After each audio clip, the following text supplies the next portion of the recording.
So I'm going to be watching the Funny on Purpose, the history of stand-up comedy, and I wanted to give props to Jangles Science Lad. If you guys do watch this stream, or if you do watch this video on YouTube, please go watch this video, comment, let them know you love it.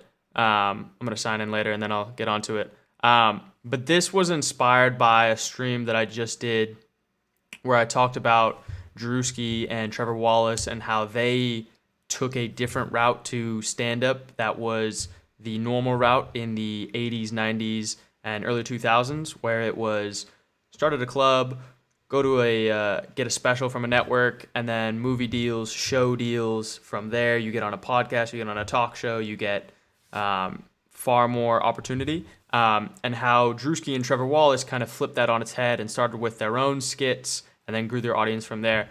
And it got me thinking about the history of stand-up and the history of how comedians chose to go about their own careers, in a sense. So I wanted to watch this video and get a good sense of it. I am streaming this, and this will be uploaded to YouTube. If you guys are on YouTube, please come on by the Twitch streams in the future. And if you're watching this on the stream, then watch it on YouTube as well if you'd like. So let's get into it.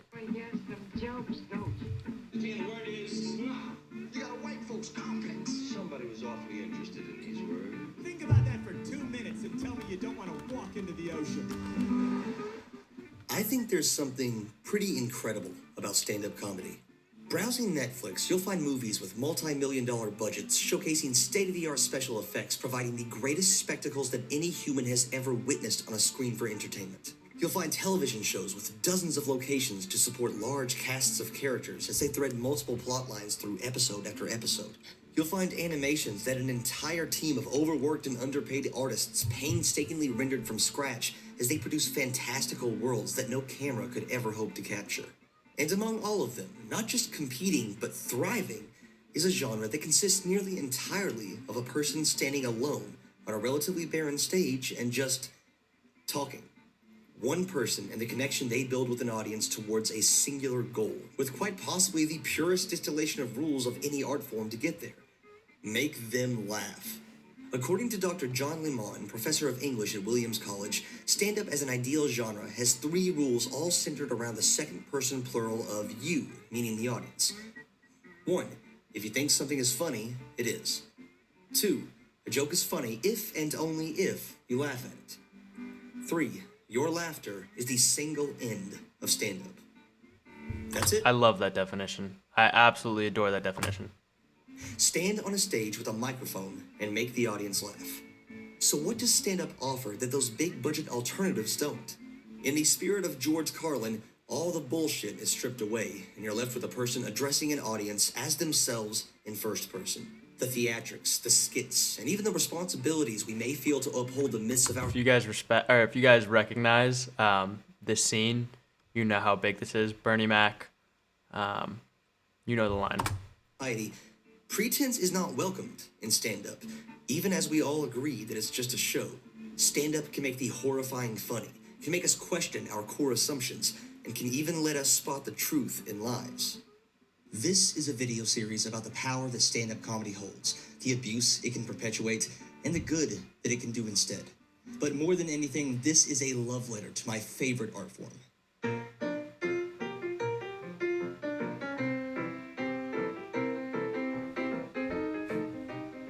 On our first wedding anniversary, he gave me luggage. It was packed. Stand-up comedy is an art form that, with very few technical exceptions, has remained unchanged since the 1800s. Someone goes on a stage, alone, and addresses an audience with the goal of making them laugh. According to Wayne Fetterman, a prolific comedian, producer, and adjunct professor of stand-up history at the University of Southern California School of Dramatic Arts... I'm going to pause this for a second. I do apologize. I just want to look up Wayne... just to get an idea. Wayne Fetterman, American comedian, actor, author, writer, comedy historian, producer, and musician. What is Wayne Fetterman known for? Wayne Fetterman joined the faculty of USC back in January 2017. He is a stand-up comedian, actor, Emmy-winning producer, writer, and cultural historian. He currently teaches the history of stand-up comedy as well as level 2 stand-up performance at USC's School of Dramatic Arts. Wow. That would be a very cool class to attend. Stand-up comic performance was born out of a 19th century lecture format. Lectures were considered an elevated form of entertainment that promoted knowledge, literacy, and virtue, kind of like very long TED Talks. On November 26, 1861, Charles F. Brown, going by Artemus Ward, capitalized on the popularity of the humorous letters he published in the newspaper he worked at by giving a lecture titled Babes in the Wood. Instead of ever addressing the topic, whatever it was, Ward just went on a bunch of comedic tangents, delivered in a deadpan style as if he did not even dimly suspect that there was anything funny about what he was saying, and it was incredibly effective. That quote was from Samuel Clemens, also known as Mark Twain, in his 1897 book, How to Tell a Story.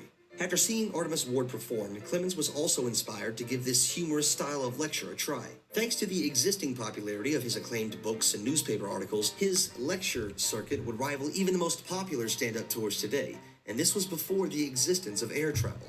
Artemus Ward and Mark Twain make up one half of the four forefathers of stand-up comedy. Our next forefather, born in 1874, was America's first black superstar comedian, but I can't utter one more word without discussing the history and comedic purpose of minstrel shows in the United States.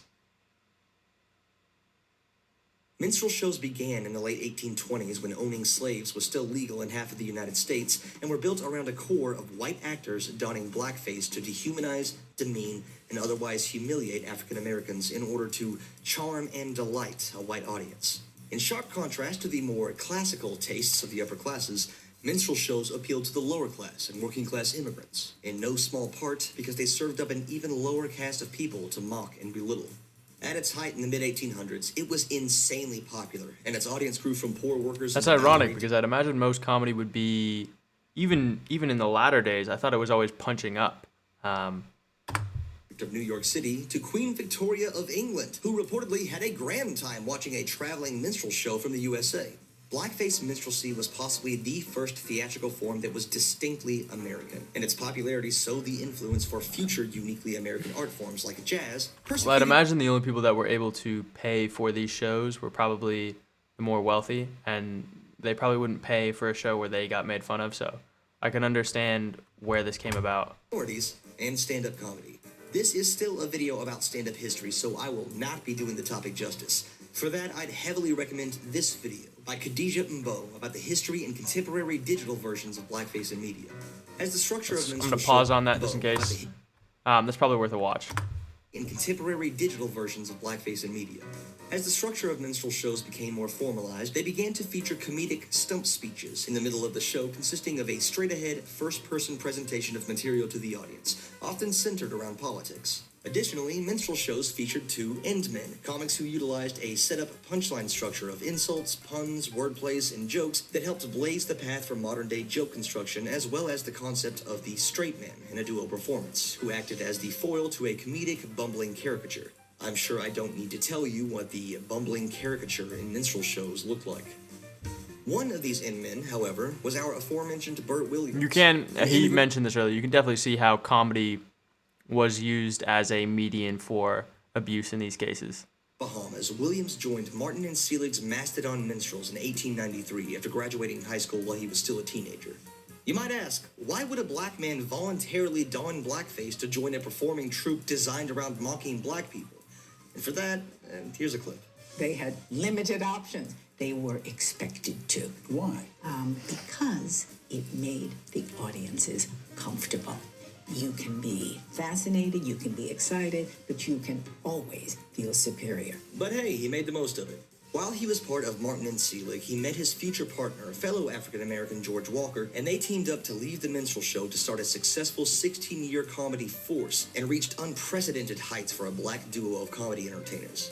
At a time when white and black audiences alike had their own vastly different views of what constituted a true representation of the black experience, Williams and Walker had to toe the line between countering the horrendous depictions of black life minstrel shows typically presented and keeping a white audience keen on violently stomping out the threat of black success in check. They embodied classical stereotypical characters like Jim Crow and, you could just read that one, but they frequently subverted expectations. They used the characters more as references, while their often incisive and socially aware dialogue exchanges created the actual humor. I wish there was video of this so we can see and hear what they were producing. They towed that line, and because they were so genuinely funny, they were able to offer the most authentic black voices ever put on a stage while becoming the standard against which other comedy acts were compared. Williams wasn't the only non-white forefather of stand-up comedy. Cherokee citizen Will Rogers, over his 20-plus year career, became a certified American folk hero for his trailblazing work in topical political humor. You know, he was held about every other political job there was to hold, and in the time about 2 or 3 years after the war, it was just a man we needed. He didn't do nothing, but that's what we wanted done. David Letterman, Jon Stewart, and John Oliver all work in the comedic shadow of Will Rogers.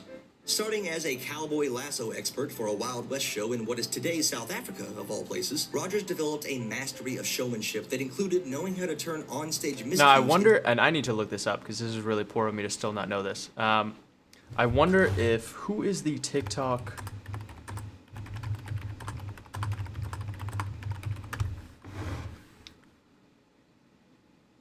Khaby Lame. I wonder if Khaby Lame was inspired by comedy that was pre maybe the production quality or the sound was available, and that's where he maybe learned the art and then took it to another level. Because Khaby, I mean, I think he just sold his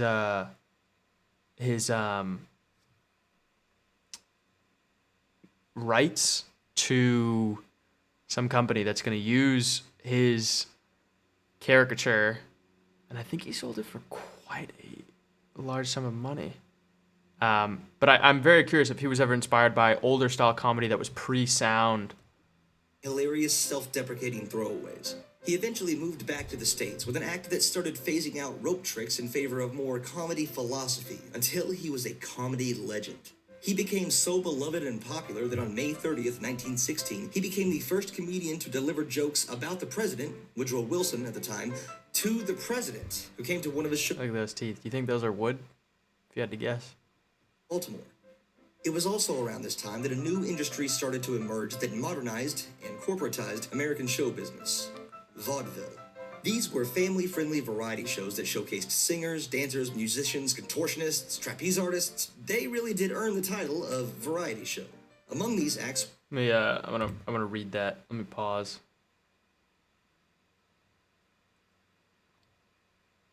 Let's see. Vaudeville. Light entertainment popular in the U.S. in the late 19th and early 20th centuries. It consisted of 10 to 15 unrelated acts featuring magicians, acrobats, comedians, trained animals, singers, and dancers. The form developed from the coarse variety shows held in beer halls for primarily male audience. Tony Pastor established a successful clean variety show at his New York City theater in 1881 and influenced other managers to follow suit. By 1900, chains of vaudeville theaters around the country included Martin Beck's Opium Circuit, of which New York's show. Among Palace Theater. I'm sorry, it just went off there. Vaudeville. This is reminiscent of. these were I'm immediately thinking, and maybe it's just because I was streaming it, but I'm thinking about Drewski's Could Have Been Fest with the light entertainment, various acts, variety shows that showcased a variety of shows, right? Drewski's got musicians, he's got comedians, he's got public figures, he's got athletes, he's got all of these people from various backgrounds. So I wonder if Drewski was inspired by late 19th century and early 20th century vaudeville.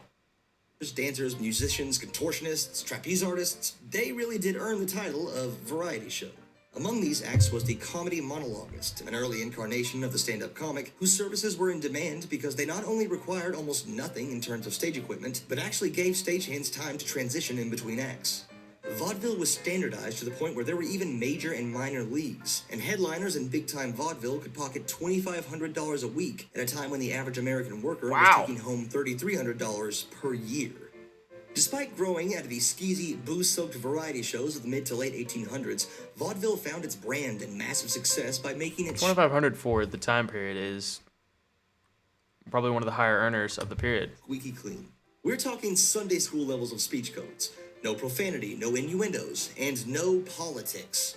Comedians were subject to intense reviews of their material on stage by the theater managers and would receive blue envelopes containing anything in their act deemed too offensive. If they didn't immediately remove said material by the next time they went on stage, they'd be fired. If a comedian decided to do it anyway, they were working blue, which is where the term comes from. So, what kind of acts did these squeaky clean vaudeville-era comedians present? Almost exclusively exaggerated racial and ethnic stereotypes of Black, Irish, Jewish, Chinese, Mexican, and other groups, especially immigrants. No politics, though. You can make as many derogatory ethnic jokes as you want, but you can't talk about the injustices and civil rights of these groups, because that would make it political. A proud tradition that continues to this day. To be fair, organized pressure to eliminate racial and ethnic stereotypes from these shows dates all the way back to 1905, especially after comedians started going after the Catholics. Protesting against comedians is not a recent development in America. As vaudeville started to die off in the 20s and 30s thanks to the popularity of radio and cinema, comics found new live venues in nightclubs where they could tailor their shows to more adult audiences. Since not every club had an actual stage, a lot of comics performed on the dance floor, mere inches away from the audience. Comedians like Don Rickles and Jackie Gleason cut their teeth in these close-up environments that valued improvisation and ad-libbing. It was during the nightclub era that the term stand-up was coined, first printed on June 23, 1948 in Variety. It was a versatile descriptor, something you do, something you are, and... Let's see. When not at his trade or stand-up comic, Holtz is ringmaster of the floor show. Isabelita is billed as the Latin American bombshell, but she fails to explode more than a pleasant voice and a sultry glamour. So a modifier. However, nightclubs were not the ideal environment for groundbreaking stand-up comedy. Many of them grew out of the speakeasies, taverns, and saloons that blossomed during Prohibition. So not only were they drinking and schmoozing sites first and theater second, but now the censors might skip the fine and take out your kneecaps. To quote Jackie Gleason, "I can't think of anything more unsatisfying than trying to be intelligent in a nightclub. What's the point of talking politics and sociology to a bunch of drunks?" As radio and TV and cinema kept on gaining more popularity, stand-ups were getting more opportunities in venues to perform. Late-night talk shows like The Ed Sullivan Show and Johnny Carson's The Tonight Show gave comics a national stage to gain notoriety. So they advertise, this is your bank. And this Now, continued essentially up until, I'd say, mid 2000s, because a lot of comedians would do this exact same route. They'd go on a stand-up, or they'd do stand-up in a club, they might get a special, and then they do a talk show. So this is interesting to see that it's still continuous, or it still was part of the process, even during this era. week, I walked into my bank. I wanted to see how I was doing. Then I walked behind the counter. I wanted to look at my vault. And then a guard whose salary I paid took out a gun I bought and threw me out of my bank. I got mad. Listen, it's true. It was also around this time, the late 50s and 60s, that a certain ethos around comedians began to take hold. But we'll save that for the next video. Coffee houses started to feature stand-up comics as entertainment alongside folk musicians and beatnik poets. I don't know, I didn't look up the history of coffee houses. But one of these cafes, envisioned as a hip hangout where Broadway performers could relax after a show, despite the fact that they didn't even have enough money to cover the exposed brick on the back wall of their small stage, became the birthplace of the comedy club, the Improv on There's West Richard Pryor. 44th Street in 1963. It took a while, but eventually in 1972, a second New York comedy club opened, and then one in LA. And soon the comedy club concept, where multiple comics would take the stage in a night, including a headliner, began to duplicate itself across the country. Rest in peace. The stand-up comedy boom was on its way. With the thirst for real voices and more irreverent, raunchy humor, the late 70s were primed for raw, I'm seeing that is USC known as a...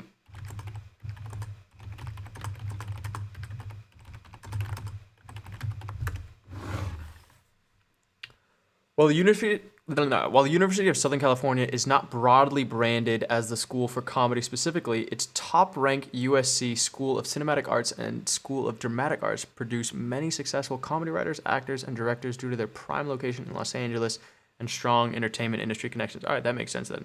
I guess I just associated it. comedy specials on the newly formed HBO.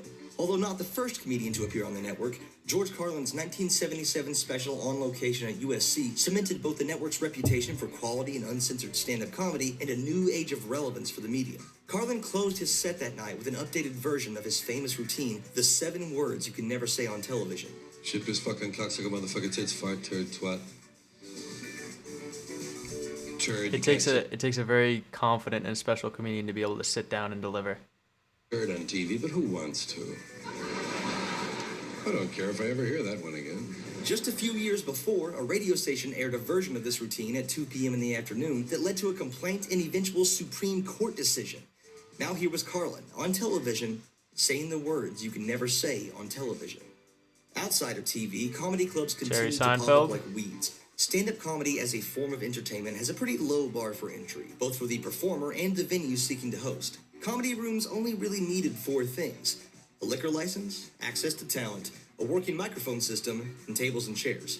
With both a cover charge and an alcohol minimum, usually 2 drinks, clubs were making so much money off of these performances that they were actually able to pay the talent. And thanks to the successful comedian strike of 1979, sometimes they actually did that. The boom eventually died out in the 90s, but thanks to the ridiculously successful stand-up comedian to sitcom pipeline, the art never really left the public's consciousness.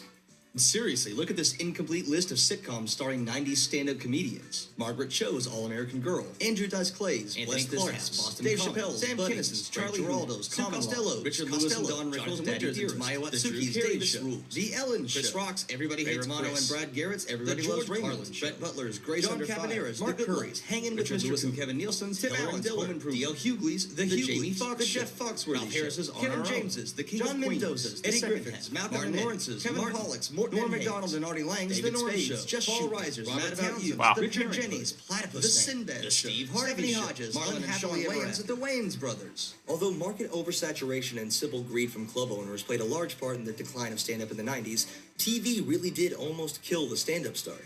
But not for the reason you may think. Unlike how the movies killed vaudeville with more expensive sets, props, and a single take that could be played over and over, there really wasn't anything separating the stand-ups on HBO and Showtime from the kid at your local open mic night, other than the quality of their material. As such, audiences were expecting the kind of road-polished sets they saw from professionals on television from amateurs in a converted coffee house. Nearly half of all road work in the U.S. dried up. See, stand-up crashes into 90s reality comedy. A glut of clubs faces attendance fall off due to recession, cable, and mediocre talent. So it seems like people just had more medians in order to consume comedy, with multiple clubs, maybe a decline in talent, and then cable. Even some of the most iconic clubs in the country had to close their doors. This meant that live comedy shows had to offer something different in order to stay alive. And so, alternative comedy started to emerge, sets that were even less jokey and more personal. Material was crafted less for drunk tourists and more for comedy fans. The more traditional safe comedy never died, and the rebellious spark of the 60s never truly went away, but the art needed something new. And so these more experimental sets aimed at the true comedy nerds were gaining a foothold.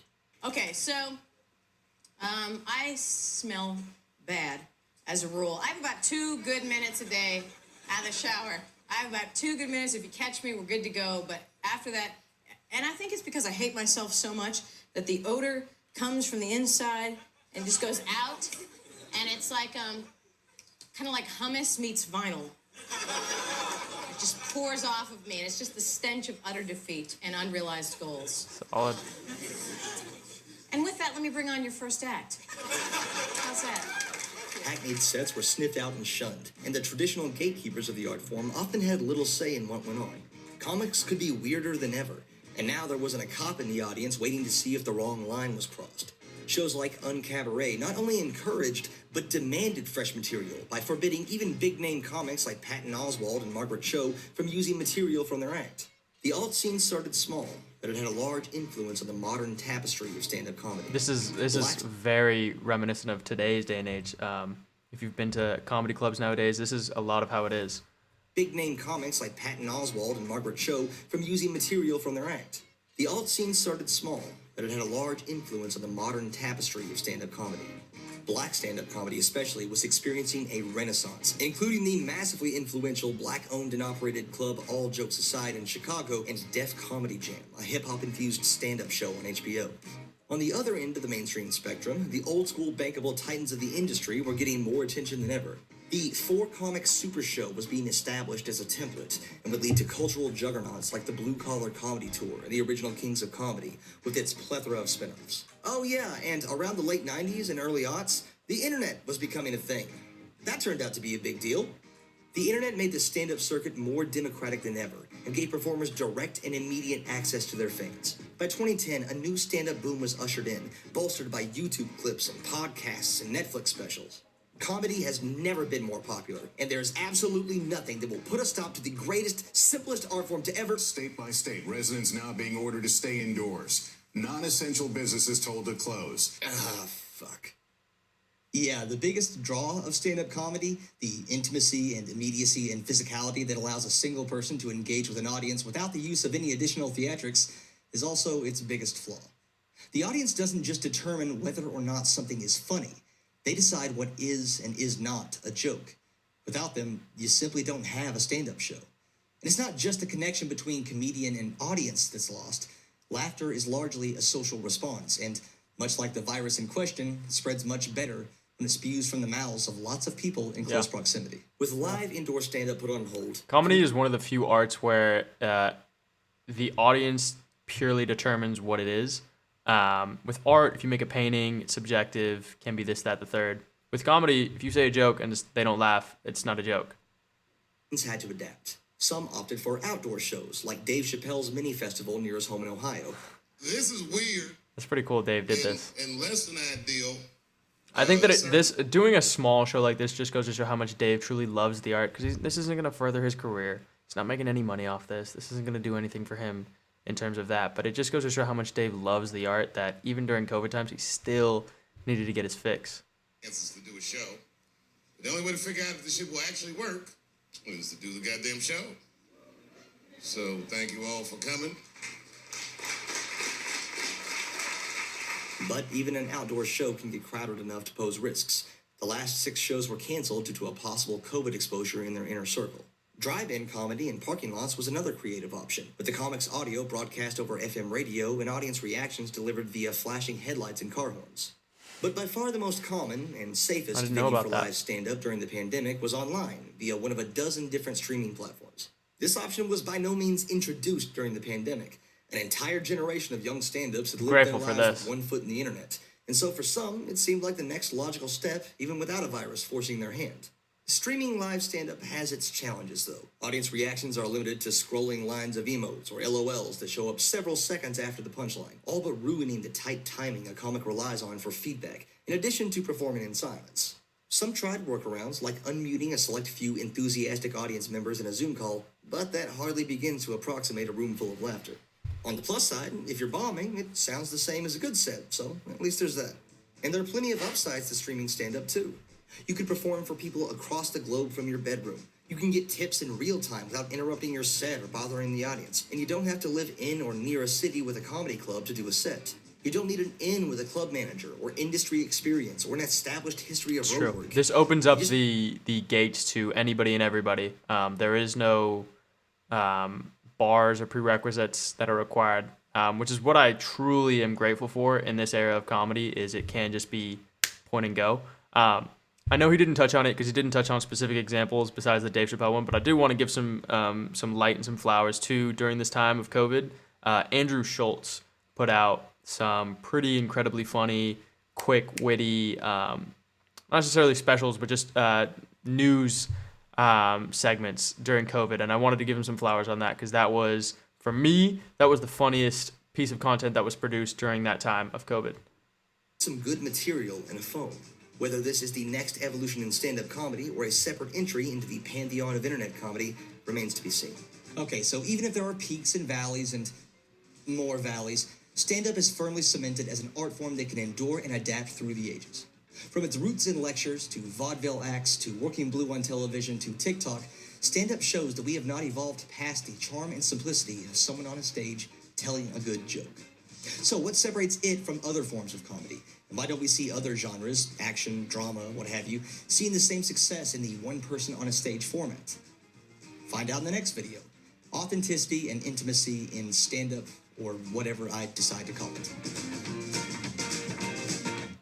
I like that. So I think just to put a bow on it, where I came from originally was I was trying to understand the cultural scope of comedy and how it changes over time. And I think he got into that with when it was the vaudeville shows, how it was, hey, you either hit this mark or you're out, and we're going to give you a blue envelope, and you can either abide by that or you're done. Then it went into nightclubs where they could be a little bit more raunchy, possibly. Then that got diluted, and then from there it went to shows and cable, and that became a huge space. And then it became more post-COVID, at least, point and shoot, where there is no barriers, there is no anybody with an agenda or anything along those lines telling you, hey, you got to hit these marks, or we're going to give you a blue envelope, so to speak. So I think comedy is in the best time in history for creative expression. I know that's the end of the video. I want to give some flowers to Jangles Science Lad here. I'm going to go on his channel really quick just to showcase it. I think this was an incredible video, and I'm very grateful he put this together. Give this guy some love. I thought that was in-depth. I thought that was a good scope of the comedy scene. So thank you guys for watching. This will be uploaded to YouTube. I hope you enjoyed. This was the history of stand-up.